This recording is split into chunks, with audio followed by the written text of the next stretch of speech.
자, 이제 오늘 마가복음 아직도 1장을 못 끝내고 있어요. 다음 주까지 가야 1장이 끝날 것 같습니다. 오늘 7번째 시간인데, 성경 본문을 좀 보십시다.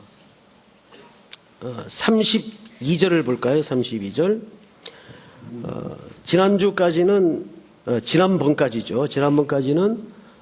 베드로의 장모님이 이제 열병으로 누웠다가 예수님의 신방을 받고 고침을 받는 사건이었죠. 이제 그 이후에 이어지는 순서라는 것을 머릿속에 염두를 하시고 오늘 본문을 좀 볼 필요가 있어요.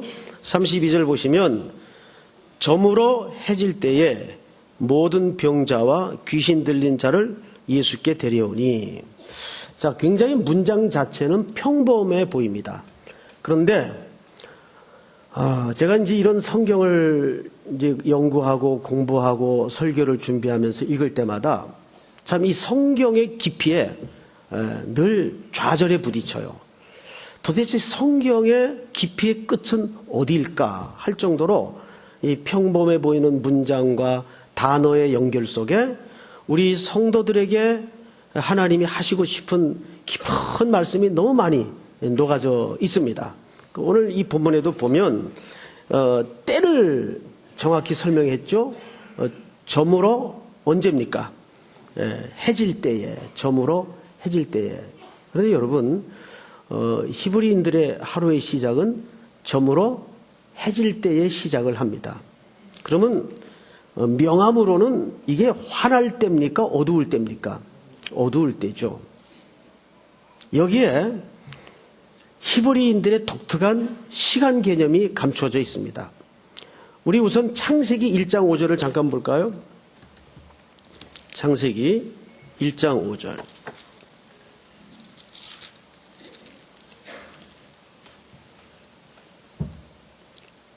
우리 찬양대가 한번 같이 읽겠습니다. 찬양대만. 자, 오케스트라 팀하고 시작. 하나님이 빛을 낮이라 부르시고 어둠을 밤이라 부르시니라.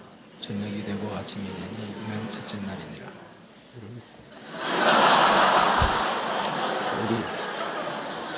어디서 읽는 거예요? 예. 여기 보시면 하루를 성경이 창조 속에서 어떻게 정의하냐면 저녁이 되고 아침이 되니 이는 첫째 날이라. 모든 새날의 시작이 어둠에서부터 시작이 돼요.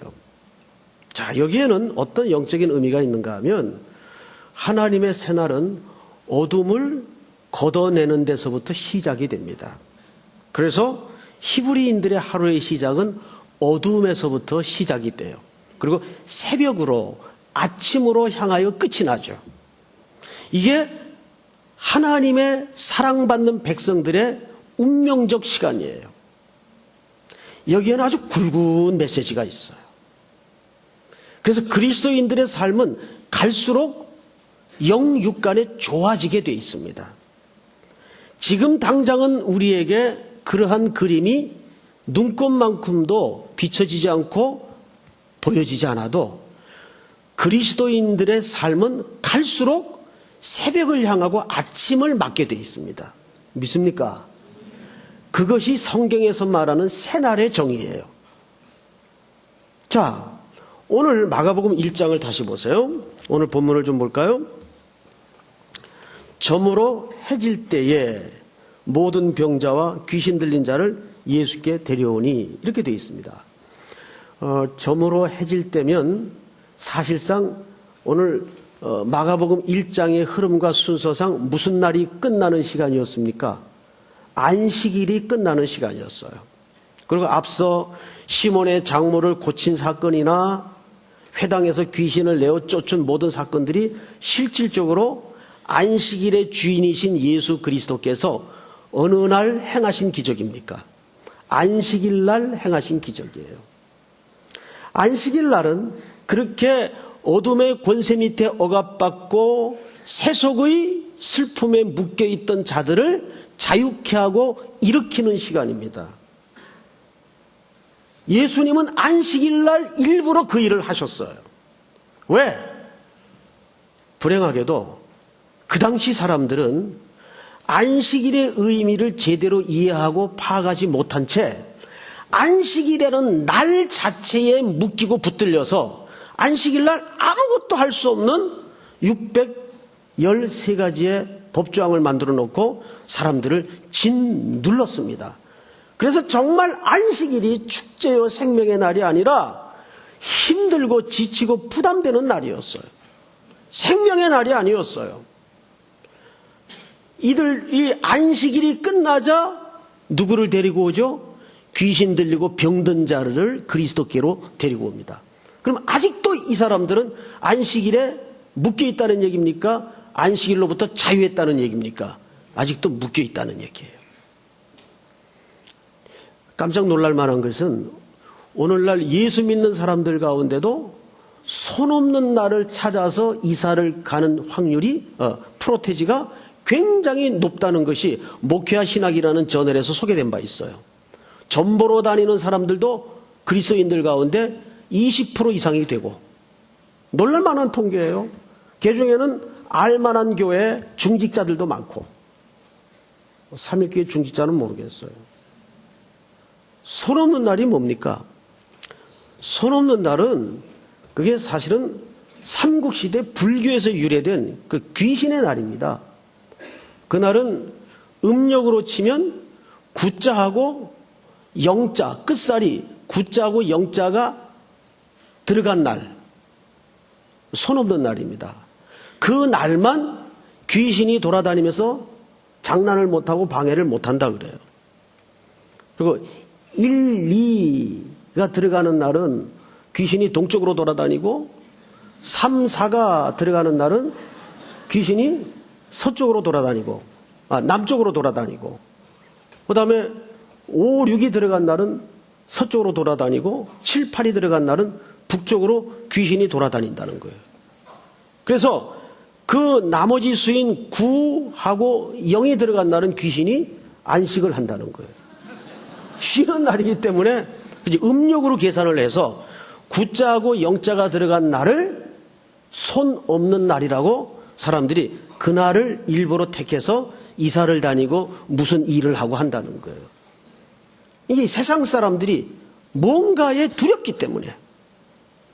그런데 문제는 그리스도인들 가운데도 이런 세상이 귀신의 날에 붙들려서 인생의 방향을 결정하고 운명을 결정하는 어처구니 없는 짓들을 합니다. 이건 대단히 불신앙적인 행태예요. 이 시대 사람들도 양태만 달랐지 안식일이 마치 그런 날이었어요.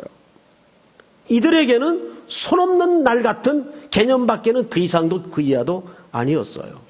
그래서 해저물 때, 즉 안식일이 끝날 때 드디어 병들고 귀신 들린 자를 예수에게로 데려옵니다. 그런데 순서상 보면 이 데려온 사람들이 누군가가 중요합니다. 앞서 예수님에게 일으킴을 받았던 사람들이 환자와 귀신 들린 자를 그리스도께로 데려옵니다. 자, 여기에 매우 중요한 메시지가 하나 있어요. 먼저 일으킴을 받지 않고 하나님의 사람들을 그리스도 앞으로 데려올 수가 없어요. 내가 먼저 일어나야 돼요. 그래야 이 땅에 길 잃은 양들을, 우리 밖의 양들을 하나님께로 안내할 수가 있습니다. 성경을 보시면 32절을 보세요. 저물어 해질 때 바로 이 시간이 안식일이 끝나는 시간이에요. 끝나기를 기다렸다가 모든 병자와 귀신 들린 자들을 먼저 일으킴을 받았던 사람들이 데려오는 거예요.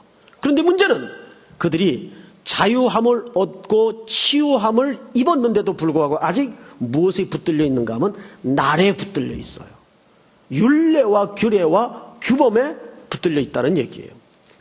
예수 그리스도의 생명과 그 복음이 주는 힘을 아직도 온전히 깊숙이 경험하지 못한 거예요. 자, 성경을 또 보십시다. 자, 33절 다 같이 읽겠습니다. 시작.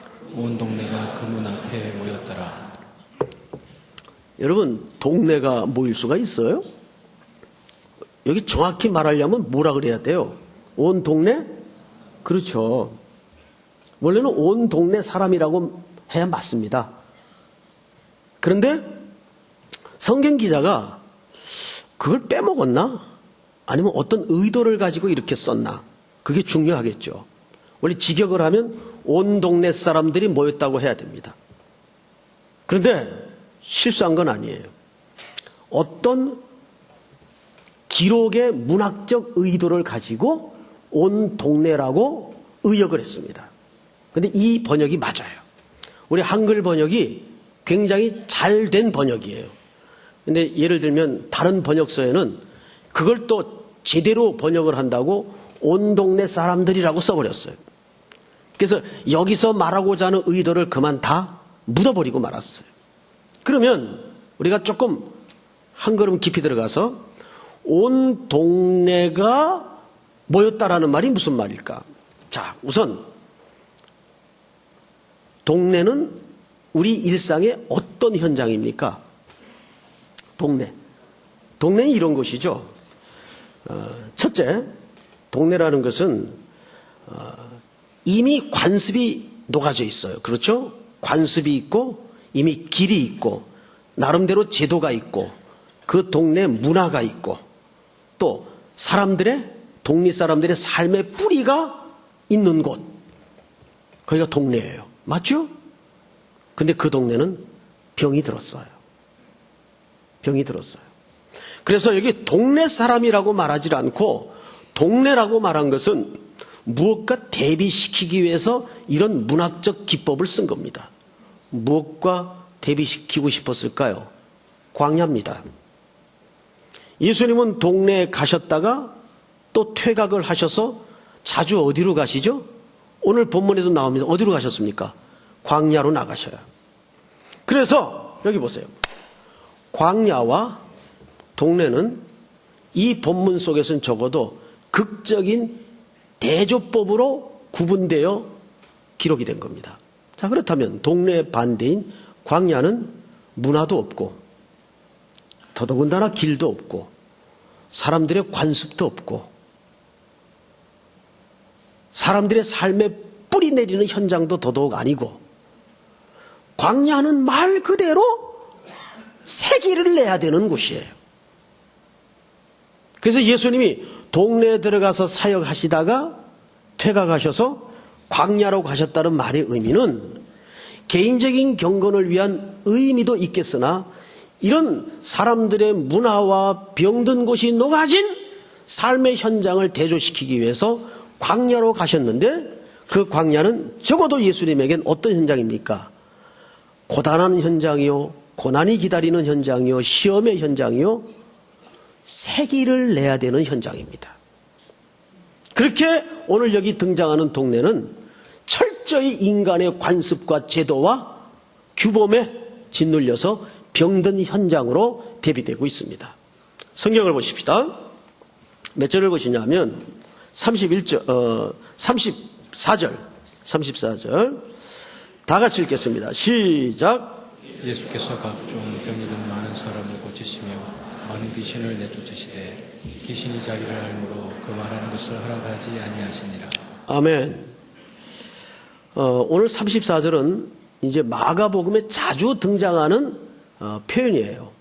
예수님이 꼭 병을 고치고 나서 부탁하죠. 아무에게도 알리지 말라. 그래서 이것을 메시아 은닉성이라고 얘기를 합니다. 왜 그랬을까? 근데 그 힌트를 오늘 본문에서 발견할 수가 있어요. 34절을 제가 읽어서 들려드릴 테니까 눈으로 보시고 귀로 들으시기 바랍니다. 예수께서 각종 병이든 많은 사람들을 어떻게 했죠? 고치시며 많은 귀신을 내쫓으시되 귀신이 자기를 어떻게 함으로? 알므로 그 말하는 것을 허락했어요? 허락하지 않았어요? 허락하지 않았어요. 자, 여기에서 조금 우리가 고민하고 지나갑시다. 귀신이 예수님을 알았어요. 귀신이 아는 거는 아는 걸까요? 어떤 걸까요? 여러분, 우리가 예수님을 뜻밖에도 귀신처럼 알 수가 있어요. 귀신은 예수님을 아는데 예수님을 따르고 쫓습니까? 압니까? 압니다. 하나님의 아들인 것도 압니다. 그런데 따르고 쫓질 않아요. 마가복음의 사실상 주제가 뭔지 아세요? 나를 따르랍니다. 마가복음엔 그래서 일부러 믿으라라는 말이 드물게 등장을 해요. 거의 모든 사건 끝마다 너희도 나를 따라오너라. 자, 귀신은 예수를 알아요. 근데 우리가 예수님을 귀신처럼 알 수가 있어요. 그 말은 무슨 얘기냐면 뒤집어 얘기하면 예수님을 아는데 따릅니까? 안 따릅니까? 안 따르는 거죠. 요즘 이런 거를 소위 강남 좌파라고 얘기를 합니다. 우리 젊은이들은 강남 좌파가 무슨 개념인지 아시죠? 머리로는 가난한 자, 약자, 소수자, 애정을 갖고 얘기를 하는데 삶은 그렇게 따라가지 못하는 이런 부류들을 사실상 강남 좌파라고 얘기를 합니다.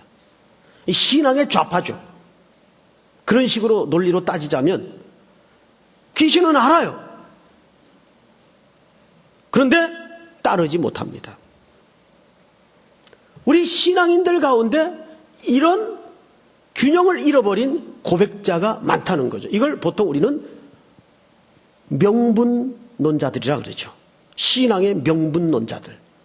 의외로 이런 노미널 크리스찬들이 교회 안에 너무나 많다는 거예요. 머리로는 아는데 따라가지 못해요. 그것은 귀신이 하는 범주를 못 벗어나는 거예요. 어떻습니까? 명절 앞두고 너무 부담을 드린다고 생각하십니까? 아닙니다. 그래서 예수님이 말하는 것을 허락지 않는 거예요. 왜? 예수님에 대해서 왜곡된 그림을 그려낼까 봐. 자기를 감추도록 말하는 거죠. 숨기도록 말하는 거죠. 이거를 메시아 은닉성의 한 개념으로 예수님이 도출해내십니다. 말하지 마라. 우리가 이럴 때 있죠. 뭔가를 전달하라고 가르쳤는데 점검을 해보니까 내가 전달하라고 가르친 핵심 내용을 10분의 1도 이해를 못했어. 그러면 그래 그것만 잘 가서 얘기해라. 그럴 사람 있어요. 야야 너 얘기하지 마 차라리. 그렇게 알고 있으려면 얘기하지 마. 이래 버리죠. 왜? 원래 전달하려는 메시지의 의도가 완전히 비틀려지고 어그러지고 잘못될 수 있기 때문에. 실제로 그런 일이 일어나요? 안 일어나요? 일어난단 말이에요. 어줍지 않게 하는 게 제일 무서운 거예요. 사실은 어줍지 않게 하는 게. 그래서 예수님이 말하는 것을 허락지 않습니다. 근데 또 기어코 돌아다니면서 떠들고 얘기하죠. 얘기합니다. 자, 그 다음 절을 볼까요? 35절. 우리 한번 같이 읽겠습니다. 시작. 새벽 아직도 밝기 전에 예수께서 일어나 나가 한적한 곳으로 가서 거기서 기도하시더니. 네. 여기 새벽이 아직 밝기 전입니다. 이 말을 조금 더 여러분들 이해 속에 쉽게 전달을 하자면 이런 뜻이 됩니다. 오히려 어둠 안에 있는 새벽 시간에, 그러니까 새벽이 아직 왔어요, 안 왔어요? 아직 안 왔어요. 아직 새벽이라는 시간이 어둠에 갇혀 있어요. 다 그 시간은 뭐 하는 시간입니까? 잠들어 있는 시간이에요. 다 잠들어 있는데 홀로 깨어서 예수님이 그 어둠을 주시하는 겁니다. 그러니까 예수님이 여기 깨어 있는 것은 잠이 없어 깨어 있는 게 아니에요. 그런 명암이라는 구도를 통해서 예수님이 그 시대에 어떤 마음을 품고 계신가를 기자가 설명하고 싶었던 겁니다. 시간은 아직 어둠에 쌓여 있었어요. 그런데 예수님은 새벽 아직도 밝기 전에 예수께서 일어나 나가 한적한 곳으로 가사. 그래서 우리가 매일 드리는 이 새벽 예배는 그런 의미에서 세상이 깨어나기 전에 그 어둠에 잠들어 있는 세상을 우리가 먼저 깨워서 통증과 아픈 마음을 가지고 주목하고 하나님 앞에서 길을 내는 시간이에요. 여러분, 길 없는 데 걸어 다녀 보세요. 생고생을 합니다. 사륜차 가지고도 안 돼요. 빠지고 난리가 납니다. 이 세상은 오프로드예요. 길이 없어요. 그 길 없는 데를 우리는 뭘로 새 길을 여냐 하면 예수님처럼 기도로 길을 매일 열어가는 겁니다. 그러다가 또 담이 막혀요. 여러분, 담에는 반드시 뭐가 있는지 아세요? 따라서 합니다. 반드시 문이 있다. 담을 담으로만 보시면 안 됩니다. 담이 있으면 그 담에는 반드시 문이 있습니다. 그 문을 뭘로 만드는 겁니까? 기도로 만드는 겁니다. 그래서 기도는 문을 내는 시간이요, 길을 닦는 시간이에요. 예수님이 한적한 곳에 가셔서 그 제도화된 동네를 떠나 깜깜한 광야에 뭘 내신 거예요? 길을 내신 거예요. 그런 의미에서 우리 모든 크리스찬들은 어둠에 잠겨있는 새벽 시간에 깨어서 길을 내는 자들이어야 합니다. 그래야 후배들이 그 길을 따라서 먹고 살며 돌아오게 돼 있어요. 우리가 왜 나무를 심습니까? 후손들을 위해서 나무를 심는 거예요. 길을 내는 거예요. 길을 잘못 내면 다 죽어요. 특별히 말씀을 전하는 자들은 옳게 분별하며 네가 진리의 말씀을 옳게 분별하며 오르도 토메오라는 말은 로마 시대의 토목공사용 단어였습니다. 똑바로 길을 내라, 그 뜻입니다. 하나님의 말씀을 전파하는 자는 가장 중요한 1차적 직무가 길을 똑바로 내는 자예요. 목사가 얼굴 잘생기고 아주 친절하고 나이스하고 다재다능하고 족구도 잘하고 그러면 좋겠죠. 그런데 이것저것 다 못해도 하나를 잘해야 돼요. 이것저것 다 잘하는데 강단에 세워놓으면 성경하고 전혀 관계없는 얘기하고 인터넷 뒤진 얘기하고 잡지 뒤적거린 얘기하고 그런 설교는 5분에 3개씩도 만들어내요. 그건 길을 닦는 자로서의 자세가 아니죠. 그 길로 들어가 걷는 양들은 다 피폐해지고 죽는 거예요. 그래서 이거는 목사들에게만 해당되는 과제는 아닙니다. 적어도 말씀을 먼저 받은 하나님의 백성들이라면 전부 이 깜깜한 한적한 광야에 매일 나가서 길을 닦아야 돼요. 곡괭이 들고 삽 들고 매일 삽질을 하고 곡괭이를 찢고 길을 내야 돼요. 돌을 제거하고 그래서 뒤따르는 후배들이 그 길로 탄탄하게 잘 걸어올 수 있도록 그래서 그 길이 닦아지고 끝나는 그곳에 로마 제국이 만들어지는 거예요. 그래서 로마는 길을 닦으면 반드시 그 길 끝에는 로마의 제국이 형성이 되었어요. 이 중요한 개념이었어요. 그리스도인들이 길을 닦이며 가는 그 끝에는 반드시 하나님의 나라가 임해야 됩니다. 믿습니까? 이 제국의 개념이에요. 하나님의 제국과 세상 제국의 중요한 원리예요. 예수님이 그 일을 하신 거예요. 아직 어둠이 밝기 전에 깜깜한 세상에 그 어둠을 주시하시면서 기도로 길을 내시는 거예요. 여기 특별히 부모님들은 더 그런 영적인 부담감을 가지고 후손들을 위해서 우리 젊은 세대들을 위해서 길을 내는 깨어있음이 있어야 됩니다. 믿습니까? 깨어있어야 돼요. 그 깨어있는 시간에 우리는 어둠을 주시하면서 길을 내는 자들입니다. 그 다음 보십시다. 그 다음에 36절 다 같이 읽겠습니다. 시작. 시몬과 및 그와 함께 있는 자들이 예수의 뒤를 따라가. 자, 이런 이제 한글 성경을 읽다 보면 그 의미가 좀 불분명한 그 표현들이 있습니다. 그러니까 뒤를 따라가. 우리 몇 군데만 좀 확인을 해 보십시다. 자, 1장 17절을 보세요. 예수께서 이르시되 나를 따라오너라. 따라오라는 말이 있죠? 네, 또 18절. 시작. 곧 그물을 버려두고 따르니라.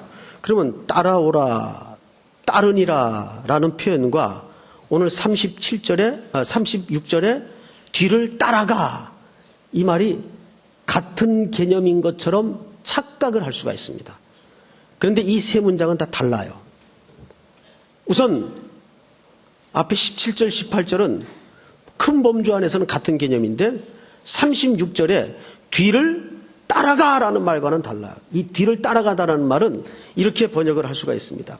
어떻게 번역을 하냐면 수색하고 쫓아가서 수소문하고 찾아 나섰다 그 말이에요. 찾아 나섰다.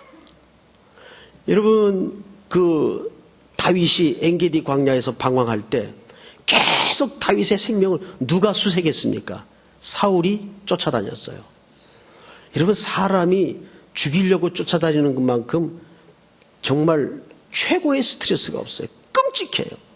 사람한테 쫓겨봤나요? 음부의 자리를 펼치라도 내가 거기 있겠다. 이런 심정으로 쫓아다니면 스토커 한번 당해보셨나요? 스토커.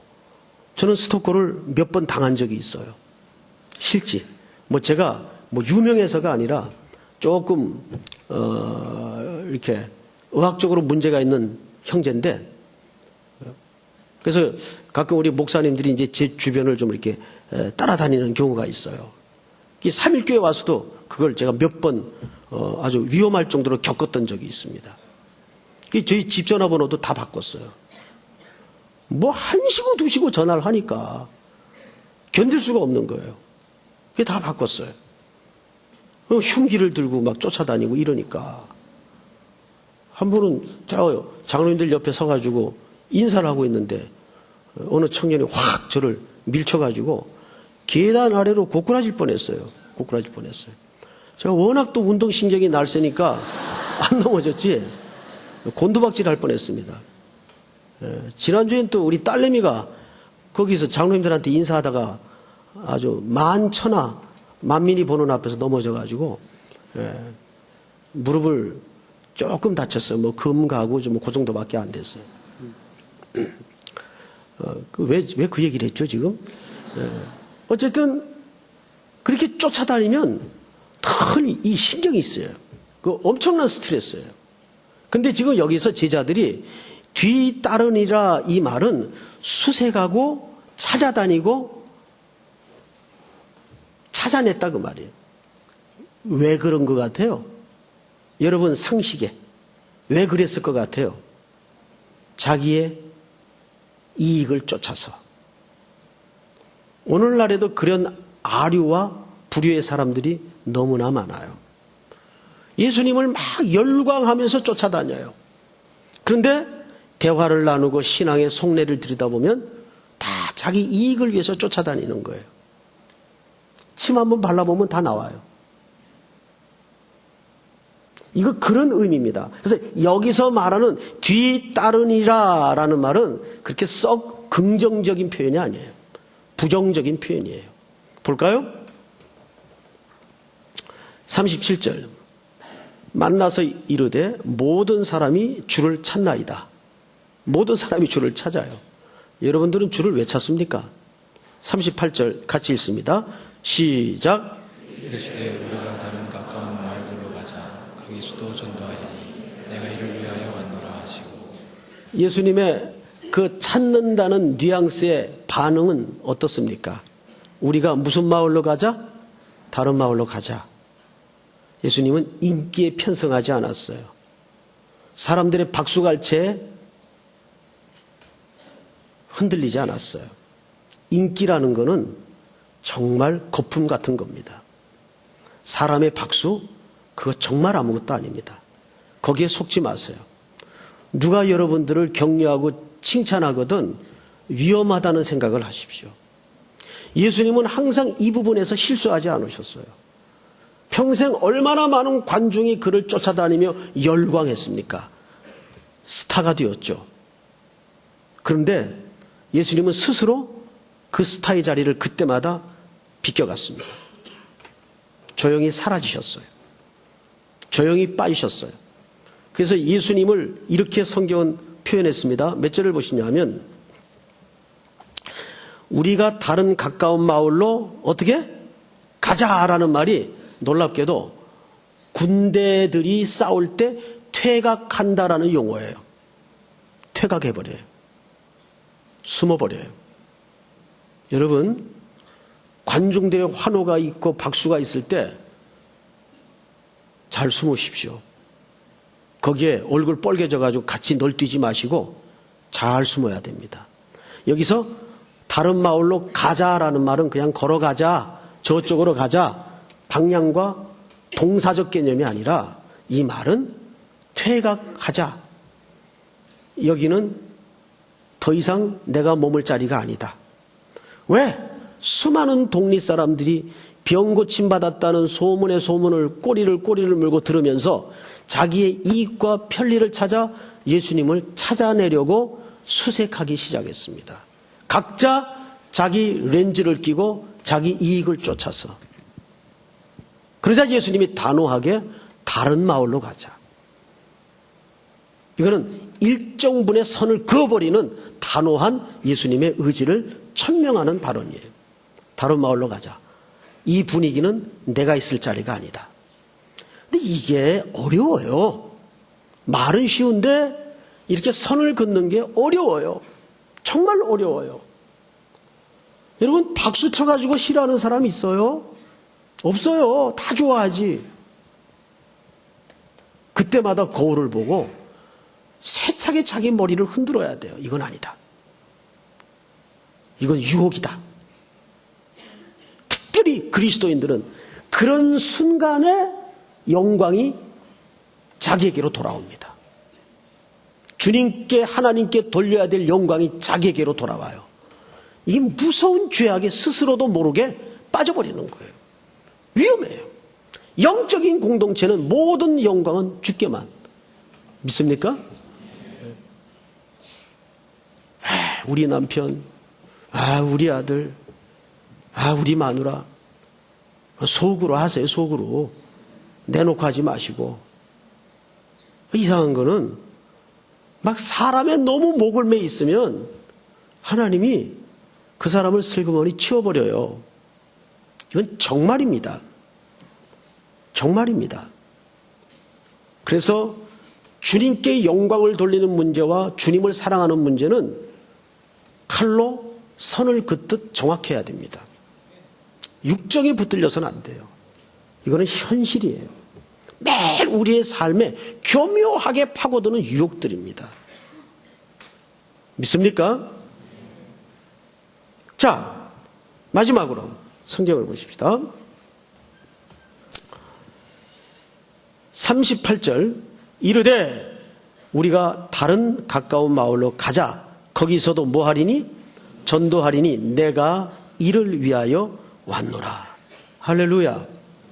여기에서 예수님이 스스로 자신에 대한 정의, 내가 이 땅에 와야 했던 목적을 가장 정확히 선언하는 현장입니다. 내가 이 일을 위해로 왔다.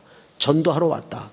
근데 여기서 전도한다는 말은 사실 번역을 전도한다라고 했는데 원래 가장 가까운 번역은 선포하러, 설교하러 왔다고 말이에요. 말씀을 전하러 왔다고 말이에요. 이 말은 조금 더 포괄적이고 전인적인 말입니다. 단순히 예수 믿으십시오. 내가 그리스도입니다. 이 말을 하러 왔다는 그런 전도나 선포나 설교의 개념을 뛰어넘는 전 삶을 두고 하는 얘기예요.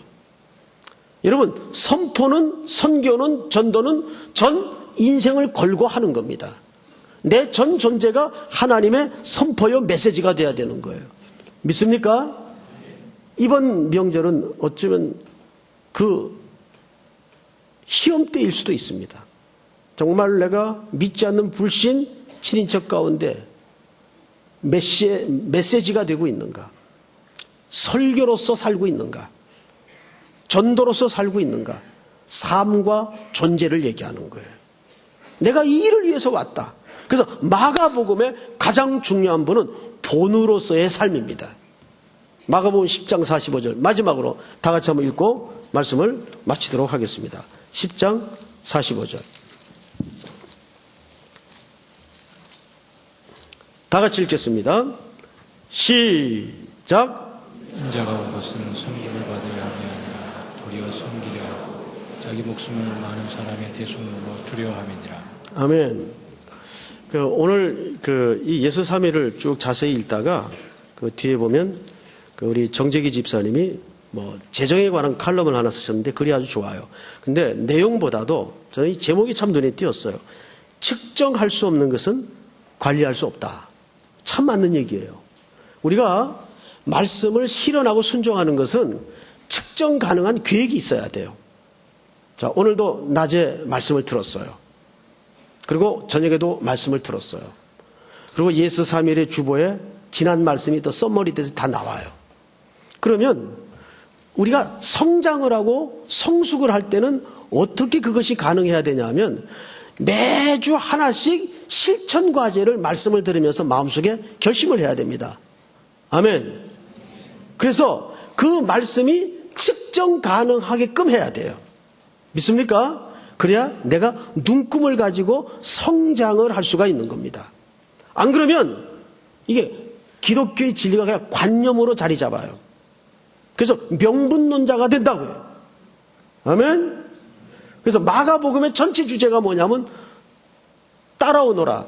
그리고 예수님이 직접 섬김으로써 본을 보이신 겁니다. 오늘도 이 저녁에 끝까지 남은 여러분들 체력이 좋아서 남으신 줄 아는데 아니죠? 체력이 좋아서 남은 게 아니라 오늘도 이 말씀 붙들고 한 주간 또 명절을 지내실 때 내가 이번 명절에는 어떤 실천 과제를 측정 가능한 삶의 과제를 가지고 하나님 말씀대로 순종할 것인가를 각오하고 결심하고 결단해서 이번 명절 휴지 없이 승리할 수 있기를 주의 이름으로 축복합니다. 우리 다 일어나십시다.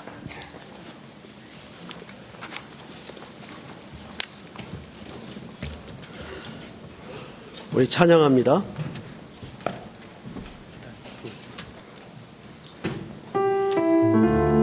이 땅에 오직 이 땅에 오직 주밖에 없네. 그 누구도 나를 채울 수 없네. 주님의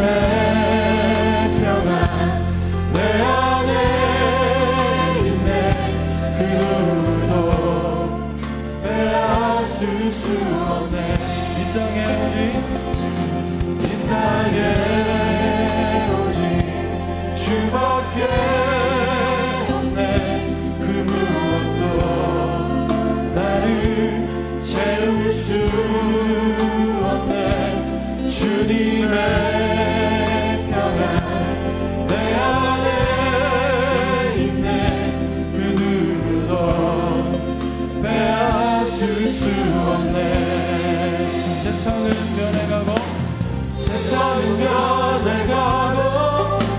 소망은 힘을 잃어도 변함없이 붙드시는 그 구원의 손길.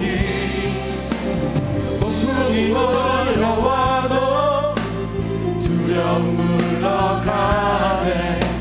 우리를 위해 싸우시는 그 소중 의지에 이 땅에 오직 주밖에 없네.